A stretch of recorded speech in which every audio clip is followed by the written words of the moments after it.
Okay, so East Africa. So first of all, what is quite good to know is that we are one of the only on-sites in East Africa that have offices in Kenya, Tanzania, and Uganda. So wherever you see the red dots is where we have offices. So in Kenya, our head office is in Nairobi, and then we also have another office in Mombasa. In Tanzania, our head office is in Arusha, and then a small operational office in Ngorongoro. And then in Uganda, it's in Kampala. So what this means is when your clients arrive in East Africa, they're kind of accepted into the A&K cocoon, and they'll have great standards, great vehicle standards, health and safety standards throughout their safari. And it'll be the same great service, even if they're doing a Kenya, Tanzania, or Uganda, Kenya, Uganda, Tanzania, whichever way, or just one country. It'll be all the same throughout. It also means that we can organize cross-border safaris seamlessly. So if you are dealing with a Kenya-Tanzania safari and it's an FIT, you can get in touch with me and then we will put together the whole itinerary. So you're not having to deal with two different DMCs. You're dealing with one tour consultant, one DMC. They'll give you the whole itinerary and all the pricing and everything. So making life a little bit easier. Now, Abercrombie & Kent was actually started over 50 years ago in Kenya by Geoffrey Kent. He's our founder. You can see him here. And he was born and raised in Kenya. And at the time when A&K was started, there was only really hunting safaris available in Kenya. And Geoffrey wasn't inclined to hunting in any way. So he wanted to set up photographic safaris. But he didn't want to use the big lodges and tented camps, so he had his own mobile, and they set up these beautiful camps in the middle of nowhere, really pristine spots, and we still do that today. So I'll go into a bit more detail in a second about that. Now, so you know, we can do all forms of travel in East Africa. So we can do FITs, we have group departures on set dates, we have just group departures ad hoc, and we can also do incentives as well. So there really is a huge range of what we can do. And then, within that, there's family safaris, active safaris, honeymoons, all these kind of different things. So really, you can come to us with almost any request and we'll be able to put something together for you. So in East Africa, we own all of our own vehicles throughout Kenya, Tanzania, and Uganda, and we also do the maintenance on the vehicles ourselves. So this really means that we are 100% sure that they're at the highest standard and they're not going to break down when your clients are in the bush, because obviously the bush is a vast expanse. I mean, if you're talking about the Serengeti or the Selous, that's the size of Belgium. So you don't really want to be breaking down in the middle. So having our own mechanics means that we really make sure our cars are in tip-top shape. And we also have, so Kenya, Tanzania, and Uganda, we have the 4x4s. And in Kenya, we also have the minibuses as well. So if clients have a slightly smaller budget, then we can use these for them. In Nairobi and Arusha, we have the Alfards for city transfers, and in Nairobi they have Wi-Fi. So if your clients arrive, and Nairobi traffic generally is quite bad, so it gives them the opportunity to get online, tell their loved ones that they've arrived safely, they're in good hands with A&K, and then perhaps put up a picture or two on Facebook or something like that. Our guides are trained by us, and they also have refresher courses every single year. So again, we have our own guides in Kenya, Tanzania, and Uganda, and they really are of the highest quality. Now, they speak a variety of languages. So we've got English, French, German, Spanish, and Italian. We also have Japanese, and we also have guides that are being trained in Chinese as well currently. So they speak a variety of languages, and this really makes it much more comfortable for your clients. If they don't speak English, then they can actually understand what the guide's saying, and it's not such a struggle with the translation. Now, this is our mobile camp, which, as I mentioned earlier, was actually how Geoffrey Kent started the company. It really is amazing. So it's set up exclusively for your clients in some of the most beautiful, pristine areas, no other camps around, no other vehicles or anything. And it really gives your clients that sense of, when the first explorers came to Kenya and they were sitting in these mobile tents, and you know, they're just in the middle of nowhere with nobody around. It really is fantastic. And because it's A&K, we have private tent butlers, Egyptian cotton sheets, silver ice buckets, you know, plenty of ice, amazing food, and the standard really is fantastic. And what I like so much is it's set up exclusively. When it's taken down, there's nothing left. So there's no trace of the camp once it's been removed, which is just great.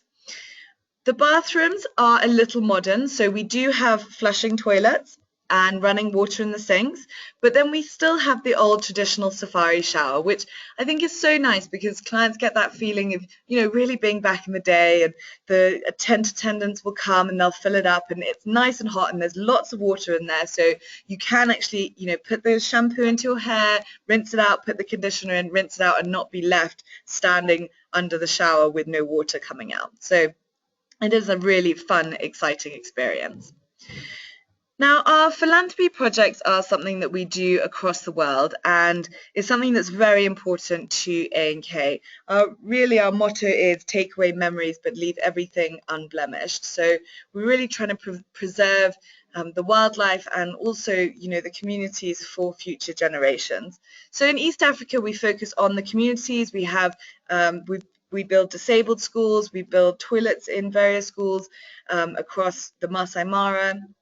And then in Bwindi, we have our Bwindi Community Hospital, which basically before this was started, they had no access to modern medicine in the Bwindi impenetrable forest. So it really is helping the people as well as helping the wildlife. You know, we have the cheetah projects, we have the lion projects, hyena projects. So there's so much that we're doing to really conserve the wildlife, but also assist the communities so that they're not left behind, you know, and not all the revenue that we get from tourism is just going towards the camps and lodges. It is actually helping the people and the wildlife on the ground. Right, so into East Africa.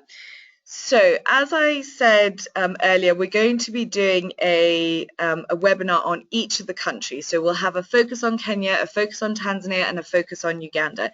In these webinars, we'll be going into the nitty-gritty of the parks and the properties and all of this kind of stuff. For today, we're just going to do a general overview of East Africa as a whole and then the individual countries, but not going into too much detail. So I will send you the links for those webinars that are coming up if you'd like to learn more about the various parks, properties, logistics, etc. of the individual countries. But to overview for East Africa, it is the best game viewing region in the world. We do have the highest concentration of wildlife. We have the largest big animal migration in the world. We have the highest concentration of big primates found anywhere in the world. And of course, as we've talked about already, it is the birthplace of A&K as well. So not only do we have, you know, the big five in East Africa, well, except for in Uganda because they don't have any rhinos there, but we also have a variety of really unique creatures as well that makes the safari so special. So, you know, we have the genets, we have, you know, wild dogs, a huge variety. And some of these creatures, like the wild dogs, were on the verge of extinction, and they're making a really good comeback. So for clients to see this, and maybe many people don't know about them, but once they learn the history of how they were kind of persecuted, and now they're making a comeback through conservation efforts, it does make safari so much more special. And of course, rhino conservation is a big thing in East Africa and in Kenya especially, up in the Laikipia region. They're coming along really well, you know, combating poaching, and really the breeding programs are going well, and kind of making sure there's enough space for each rhino to have its territory, etc., etc. So they really are at the forefront there, which is fantastic. As I said, of course, we have the big primates in Uganda, so the gorillas in Uganda. We also have them in Rwanda, so as a side note, if you would like to book a safari to Rwanda, you can also get in touch with us, and we can organise that as well. And then, of course, the chimpanzees we have in Uganda, Tanzania, Rwanda, and then we do actually have a Jane Goodall chimpanzee sanctuary here in Kenya as well. The bird life across East Africa really is astounding, and in particular in Uganda has the highest concentration of birds in Africa. So if you do have any twitchers, then this is the place for them to come. Right, quick overview of Kenya. As I said, I'm not going to go into detail about the parks, but a general overview, it's year-round, the game viewing is amazing. Most people will say, okay, you've got to go in July, August because of the migration. And yes, the migration is spectacular, and I think it should be on everyone's bucket list. But I've lived here all my life, and personally, my favorite time to go is really in the low season. For me, the reason why is there's just not as many visitors and so not as many vehicles, and you do get a more exclusive experience. You can take photographs of a whole pride of lion and not have a single car in the background at all, which I think is so special. So, if clients, and also the prices of the properties are a lot lower. So if clients do have a smaller budget and they do want to come to Kenya or Tanzania for that matter, then I would definitely recommend that they come in the low season. They're still going to get the fantastic game viewing, but it's going to be much quieter, which is really nice. Kenya has a hugely diverse landscape. We've got mountains, rainforests, savannas, deserts, and then of course amazing beaches with nice warm seas. So really your clients can get an overview of almost everything in Africa when they come to Kenya. We also have 52 tribes with all different languages, cultures, but of course Swahili is the language that unites us all. And this again is something very interesting for your clients to see when they come out. So peak travel season, so as I've mentioned, June to September and also December to March, but as we said earlier, it is a year-round travel destination. So something that we are really focusing on this year is the various activities. When most people think of a safari, they think of game drives, which yes, the majority of the itinerary will be about game drives.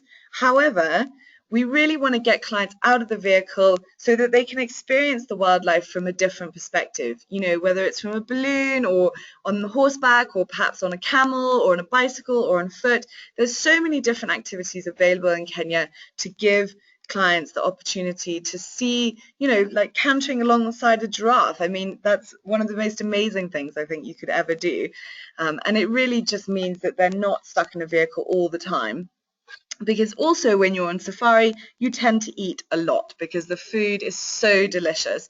So clients often appreciate the chance to not be sitting in a vehicle the whole time and maybe have a walk or a bike ride or something like that, just to get the blood flowing and so that you can fit into your jeans by the end of the holiday. We also have a huge variety of family activities, and Kenya is such a great family destination. And personally, why I love it so much is, growing up in Kenya, I was always outside. I was always running around in the garden or in nature. But in the first world, I feel like children are now dominated by technology. So coming on a safari in Kenya really means that they are, there's no Wi-Fi. They have to put down the iPhones. They have to get off Facebook, get off Instagram, and really they get to learn about the nature and get to interact with different cultures. Like, this is one of my favorite activities, is little girls making bracelets with the Maasai ladies. I mean, it's just so fantastic, and they can take it home, and and they really enjoy it, and they get to see how also children from different cultures live, and perhaps it gives them a new perspective on life. So really, family safaris is something I would definitely recommend in Kenya. Now, we have a huge variety of accommodation here. It ranges from beautiful, permanent lodges. Like this one is up in the Matthews range. It's called Sarara. It has private plunge pools in each room. This one's in Laikipia. It's Sirikoi. It's private cottages with proper roofs. And then, this one is Old Donyo in the Chulus, and you can see the whole front is glass. So you can lie in bed, wake up in the morning, have the sun rising, cup of tea in bed, and just look out over the savannah. Beautiful, beautiful. And then we have the more traditional tented camps, like this one is Sanctuary Olanana. But while I do love a mixture on an itinerary of tented and permanent lodges, because it does mean that the clients get to feel what it's like to sleep in a tent. But with these tents, they have running water, they have flushing toilets, all in lovely little toiletries and everything. So it really is super comfy, super luxurious. But you get to hear all the sounds of all the wildlife at night, through the tented walls, which is so special. Right, on to Tanzania. So, quick mention just on Tanzania. It is kind of split into two circuits. You've got the northern circuit up here, which is Tarangire, Manyara, Ngorongoro, and Serengeti, and then you've got the southern circuit down here. So the northern circuit really is the most visited one, but again, we'll go into more details about that on our Focus On webinar. Now, 75% of the year, the wildebeest migration is actually in Tanzania, in the Serengeti. So a lot of people think that, they are only in the Masai Mara when it's August, July, August, but it's actually a continual process. I've got a map and I'll show it to you in a bit. The Serengeti and the Ngorongoro crater are both World Heritage Sites. Amazing, amazing game viewing. And then, of course, it's home to the world's highest freestanding mountain, Kilimanjaro. So it really is a very special place. Now, peak seasons are December to March and June to September. But again, Tanzania can be visited most of the year round as well. So please don't discount the other months. So this is the Ngorongoro crater, which is a fantastic, fantastic place to do your game shows and should be definitely on everyone's bucket list. It can get quite full in peak season, so there might be quite a lot of vehicles down in the crater. Something to, just let your clients perhaps just be aware of so that they're not too shocked when they get there and they see quite a lot of vehicles going through, because it is obviously on everyone's number one list. Again, we're really trying to focus on different activities in Tanzania as well as in Kenya. So this is one that we've just started up. It's really fantastic. I went on it last year in November, and it's so great. So it's in a little village called Mutwambu, which is near the Lake Manyara National Park. And you get in your little tuk-tuk and you drive through all these tiny little roads through the banana plantations in the village, and then they'll stop and you'll get out and they explain all the different things that they make with bananas, how they're grown, and how the irrigation systems are. You can even try some banana beer if you'd like. It is interesting. And then from there you go to the Aro tribe's house and you see how they make the house out of literally just bricks and sticks, and they kind of stick it all together, and how the kitchen's sorted, like laid out and everything like that. And then you go to the wood carvers and you learn about how they actually came up from Mozambique when it was in the Civil War. So they came up and now they've made Arusha their home, and this is, or the village their home, and this is how they make their money. And then you can actually go for a local meal, which most people think that, East African cuisine is not that great, but it's actually so tasty, and I really enjoyed the meal. So really it is something fun, different to do. It gives the clients a cultural experience. Oh, and then if you have clients that love shopping, they have really great markets at the end where they can spend some time buying souvenirs, flip-flops. They even get to go around the local market where there's veggies and things like that for sale. So they really get a kind of insight into local culture in Tanzania, which I think is just so great. We also have quad biking up in almost the same area. And again, this takes clients through the little villages, allows them to interact with the local communities there. But also, if you've got kids, it's a great way to expend some energy as well. And it just shows a different side to game viewing, or to Tanzania, than just game viewing. I'd also like to mention that we have our own Kilimanjaro climbing team at this point, and we have the best success rate on the mountain, so 97%, I'm very happy to say. So there's a variety of reasons, but A couple of them are that we do longer treks. We have more porters per person to per client, which means the porters carry less. They can get up the mountain faster. They can pick the best campsites. We carry more than the necessary safety and health and safety equipment. And we also feed our clients 3 hot meals a day. So that lunchtime meal really gives them the energy just to push on a little bit further than they normally would have been able to do. Again, on properties in Tanzania, there's a huge range, and there are actually some properties that are slightly lower priced but equally good standard, all the way up until the 5-star. Really beautiful with private plunge pools. You know, we have the Four Seasons in the Serengeti, which it is a huge property, but it really shows the kind of mark of standard that we have here in Tanzania. And there's just such a diverse range. So really, there's something good for a huge range of budget, but with the 5-star, I mean, some of these properties are just unsurpassed, you know, with Singitas, the Four Seasons, Ambions, etc. So really, I would not worry about clients' comfort because we will definitely have it sorted. So here's our little map of the migration. And I do like this map because it just really gives you a visual reference of where it should be throughout the year. So we can't always guarantee that they are going to be where the map says, because of course they are wild animals. But in general, this is where they are. So we'll start down here. So January, February, March is when the migration is in the southern Serengeti.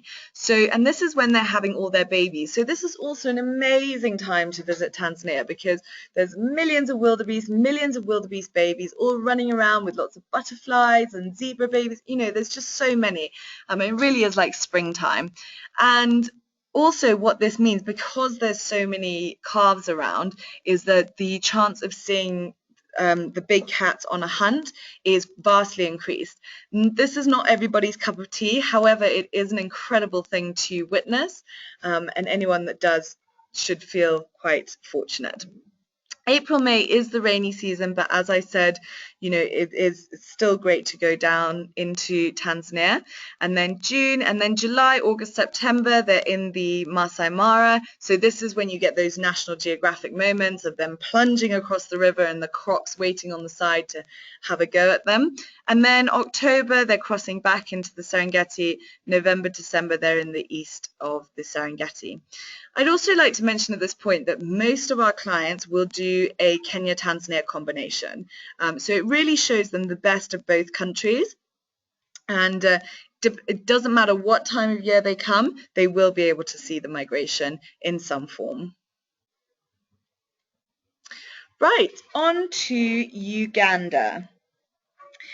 So Uganda, as I said, we've got our office in Kampala. Now, Uganda has the highest concentration of primates found anywhere in the world. There are more bird species than any other country. I think there are over 350 different types of birds in Uganda. The Bwindi Impenetrable Forest is also a World Heritage Site, so incredible to visit. It is a year-round destination. Now, in the rainy season is also April, May, and November. However, the Bwindi Impenetrable Forest is a rainforest, so it's pretty much going to rain every day. It might rain a little bit more in April, May, and November, but really not significantly more.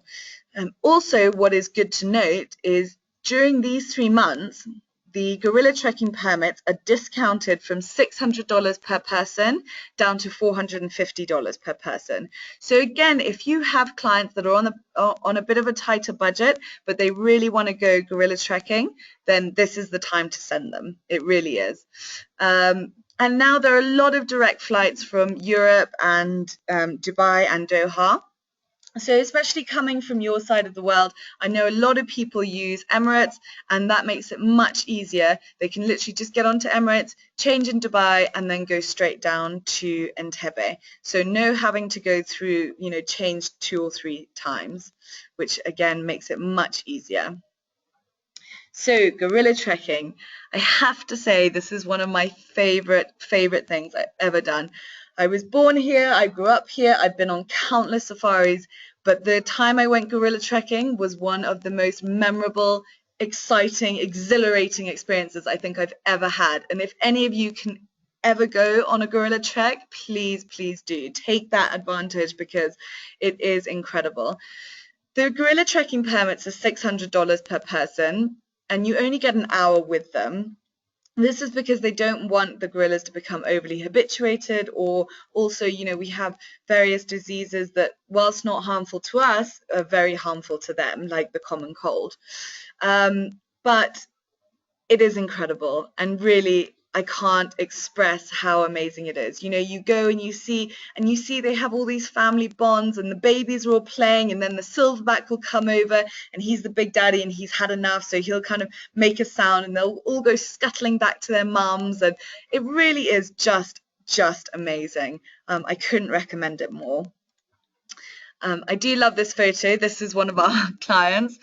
So you're not allowed to approach the gorillas, but if they come up to you, you must just stay very calm, very quiet, and not make any sudden movements. I always like to think that this big silverback is just making sure his photo is all right, to be put on Facebook or something like that. And then we also have the chimpanzee trekking in Uganda. And if you've got clients going to Uganda, I would always recommend that they do both, because it is so fascinating to see the difference between the two primates. I mean, chimps are very loud. They kind of beat on the buttress roots. They swing from tree to tree, and they're always kind of shouting and screaming and telling everyone where they are. Whereas gorillas are much calmer, much more relaxed. They have time to groom, create those social bonds, and really just much more relaxed in their demeanor. So it's so interesting to see the difference between the two. And I would always definitely recommend going to see the chimps and the gorillas if your clients are going to Uganda. I just wanted to mention the story about this client here. So this client was 90 years old. He'd had a knee replacement and a hip replacement, and he had this long bucket list of things that he wanted to do. And at the very end of this bucket list was he wanted to go gorilla trekking in Uganda or Rwanda. It didn't really matter, but he wanted to go and see the gorillas. Now, his agent approached lots and lots of different DMCs, and every DMC said, no, it's not possible because he can't do the trek, because he can't walk, obviously because of his knee and his hip, and the trekking is quite strenuous, which, yes, it can be quite strenuous. So eventually they came to us, and we said, right, we're going to make him a sedan chair. So this is what was created, and this sedan chair made this man's dream of gorilla trekking come true, when normally it wouldn't have been possible. We also use this chair, the sedan chair, as a 911 service. So if a client slips, twists their ankle, anything like that whilst they're up on the mountain, then we will send up this sedan chair and we can bring them back safely with no harm. We also have in Uganda the tree climbing lions of Ishasha, which are quite unusual. I believe the only other place you see them is in Tanzania in Lake Manyara, but not very often. So again, something very different, very unique. As I've said earlier, so many different bird species. It really is incredible. So if you do have twitchers, this is the place to be. We also have a fantastic cultural element to Uganda, and this is specifically in Bwindi. So you can see these fellows here. This is our Maasai warrior, and these three are members of the Pygmy Batwa tribe. So they're only about 4 foot. And it really is so interesting to go and see how they live, all the different plants they use for the different medicines, what they can eat, all that kind of thing. And it just adds such a nice different dimension to the trip in Uganda. Accommodation is not as high, or not quite to the level of Kenya or Tanzania. However, there is very, very good options out there. There just aren't as many. So this is the Sanctuary Gorilla Forest Camp in Bwindi. So you can see it's still beautifully done. It has great service, amazing food. And what I love about this camp actually is about once a month, because it's actually located in the Bwindi impenetrable forest, the gorillas just come and walk straight through. It really is amazing. So it's definitely on the top of my list of places to stay. Right, that's it from me. If you have any questions, please feel free to ask them now. And otherwise, thank you all so much for listening. I know that everyone's very busy, so thanks again.